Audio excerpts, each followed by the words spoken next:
दोस्तों नमस्कार। आज हम लोग बात करेंगे भारत और चाइना के बीच बढ़ते तनाव के बारे में। सबसे पहले हम बात करते हैं चाइना की। चाइना अपने को एशिया में अपना आधिपत्य स्थापित करना चाह रहा है। ऐसी अवस्था में वो विस्तारवादी नीतियां लागू किए हुए हैं और विस्तारवादी नीतियों के अंतर्गत वो केवल भारत से ही नहीं और कई पड़ोसी मुल्क राष्ट्रों के बीच वो संघर्ष, उसकी सीमाएं लगी हुई हैं और उनसे वो संघर्ष कर रहा है। और यही नौबत अब भारत के साथ भी आ गई है कि उसकी टकराहट भारत की जम्मू कश्मीर में और अरुणाचल प्रदेश में लगातार देखने को मिल रही है। तो हम समझेंगे इस टॉपिक पे कि किस तरीके से चाइना भारत के क्षेत्रों पर अतिक्रमण करती चली आ रही है और भारत की जो विदेश नीति है कहीं ना कहीं शिथिल अवस्था में है। चाइना भारत को जहरीले मोतियों का माला पहना रही है। भारतीय विदेश नीति कहीं ना कहीं कमज़ोर पक्ष में ढलती चली जा रही है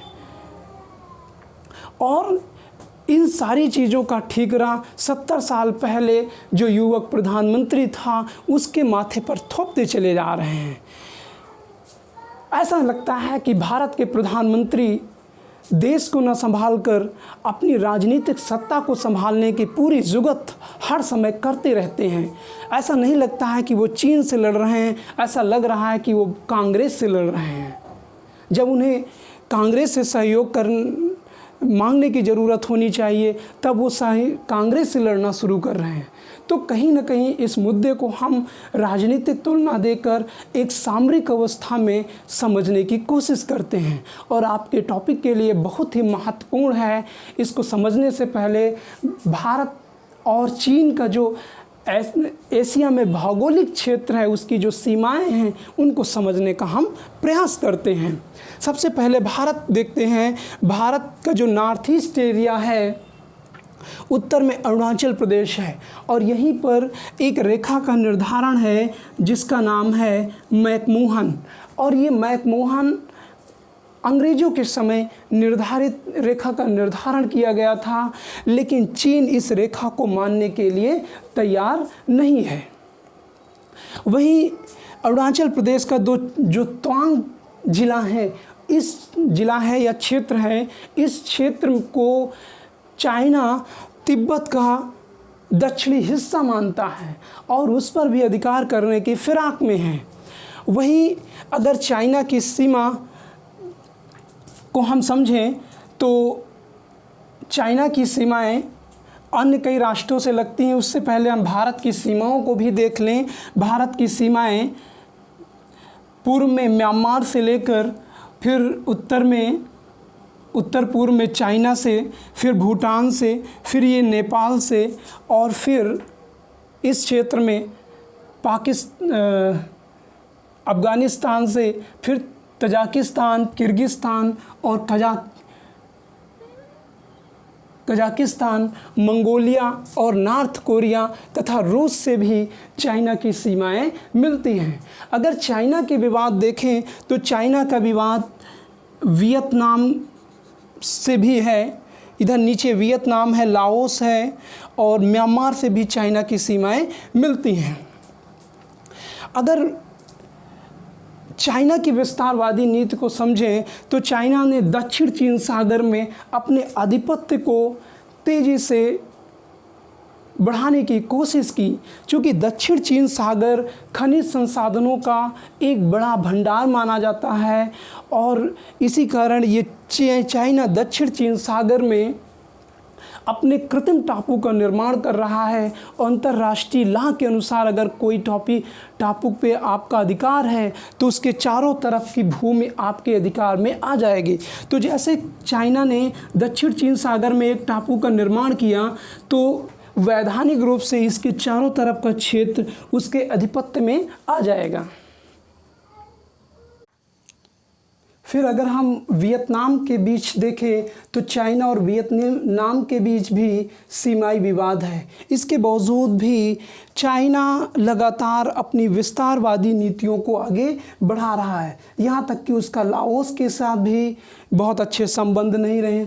वहीं पर चाइना का म्यांमार के साथ भी सीमाई विवाद होने के बावजूद भी उसने म्यांमार के सितवे बंदरगाह पर अपने आधिपत्य को जमाने के लगातार फिराक में लगा हुआ है और उसने अपने आधिपत्य में ले लिया है। आधिपत्य कह सकते हैं या किराए पे कह सकते हैं। उसी तरीके से चीन ने बांग्लादेश के साथ समझौता करके यहाँ का जो चटगांव बंदरगाह है यहाँ को भी अपने लीज में ले लिया है। वहीं श्रीलंका का जो हेम्बनटोटा बंदरगाह है उसको भी लीज पे ले रखा है और लगातार वो फिराक में बना है कि मालदीव का माले बंदरगाह और पाकिस्तान का ग्वादर बंदरगाह। इस तरीके से हम देखें कि चीन ने भारत को जहरीले मोतियों का माला पहनाता जा रहा है इस तरीके से, और ये कहीं ना कहीं ये रिंग भारत को एक घेरने का प्रयास है। वहीं चाइना और भारत के बीच जो राष्ट्र नेपाल है, जो कि अभी हाल ही में संघर्ष भारत और नेपाल के भी बीच देखने को मिला है। भारत और नेपाल के बीच जो सीमा चौकियां हैं, नेपाली सैनिक चाइना के बनी चौकियों में अस्थायी रूप से अपनी बॉर्डर की सुरक्षा कर रहे हैं। तो इस तरीके से हम देखते हैं कि नेपाल के साथ भी चाइना की जो बार्गेनिंग क्षमता है वो ज़्यादा होती चली जा रही है और भारत जो है भारत से जो बार्गेनिंग क्षमता थी वो लगातार हाथ से निकलती चली जा रही है। और वहीं पर अभी हाल ही में लद्दाख क्षेत्र के गलवान घाटी में ऐसी अवस्था देखने को मिला है कि चाइना ने गलवान घाटी में अपने सैनिक उतारे हैं और उस क्षेत्र पे अपनी अस्थायी टुकड़ियों को जमा रखा है। भारत लगातार उन पे दबाव डाल रहा है लेकिन वो जाने के लिए तैयार नहीं है, क्योंकि चाइना इस बात को समझ रहा है कि एशिया में चाइना का ही आने वाले समय में आधिपत्य होना तय है। चूँकि भारत की जो संकीर्णवादी भ्रष्टाचारी जो नीतियां हैं वो कहीं ना कहीं भारत को खोखला करती चली जा रही हैं। भारत में जो व्यवस्था है, जो सरकारें हैं, वो देश नहीं चलाती, वो एजेंडा चलाती हैं। धर्म के नाम पर किस तरीके से यहाँ पर बिखराव किया जाता है, मॉब लिंचिंग होती है, लेकिन बाहर से क्या हो रहा है इससे कोई मतलब नहीं और राजनीतिक भाषण का उपयोग किया जा रहा है। हिंदू मुस्लिम के दंगे फैलाए जा रहे हैं। चाइना आधिपत्य पे तेज़ी से अपने क्षेत्र पर, भारत के क्षेत्र पर आधिपत्य कर रहा है, उसकी कोई फिक्र नहीं है। तो हम देखते हैं कि भारत की जो संकीर्णवादी मानसिकता है कहीं ना कहीं लोगों को कमज़ोर करती चली जा रही है। फिर हम अगर नेपाल को देखें तो नेपाल जो है कहीं ना कहीं भारत के पकड़ से निकलता जा रहा है और लगातार चाइना के संपर्क वो बनाए रखा है। हालांकि लगातार वहाँ के लोग इसका विरोध भी कर रहे हैं कि नेपाल के लिए चाइना कभी विकल्प नहीं बन सकता है, लेकिन इसके बावजूद वहाँ की जो राजनीति है वो चाइना के संपर्क में तेज़ी से बढ़ती चली जा रही है।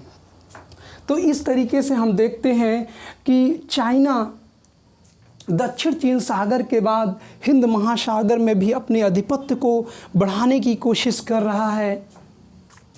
तो उसके बाद भारत ने भी इस जहरीले मोतियों को माला उतार फेंकने के चक्कर में कई दोस्तों से दोस्ती करने के बजाय उसने रिश्तों में खटास पैदा कर दी।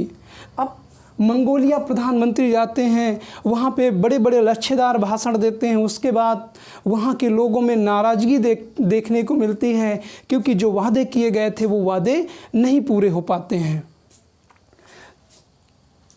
उस तरीके से अगर हम देखें तो भारत की जो स्थिति है वो कहीं ना कहीं हाथ से निकलती चली जा रही है। भारत सरकार को इस मुद्दे पर गंभीरता से सोचने की ज़रूरत है कि जो उसके पड़ोसी मुल्क राष्ट्र हैं वो उनके हाथ से न निकलने पाएँ। तो बहुत बार ऐसा होता है कि पड़ोसी मुल्क राष्ट्र भले कमज़ोर हो, लेकिन अगर हमारे बीच गठबंधन मजबूत है तो वो दूसरा व्यक्ति कहीं ना कहीं हमारे पर हाथ डालने से पहले वो देखता है कि इसकी एशिया में कितनी पकड़ है, कितनी मजबूत है। तो ऐसी अवस्था में भारत को एक सोची समझी रणनीति के तहत काम करने की आवश्यकता है, ताकि वो एशिया में अपने पैठ को आसानी से जमा सके। तो दोस्तों, ये टॉपिक यहीं तक। Thank you. अगर आपको कुछ भी लगे तो आप बताएं, कमेंट करें और अपना प्रश्न रखें। हम इस मुद्दे पर ज़रूर चर्चा करेंगे, और आप गाली गलौज ना करें। Thank you.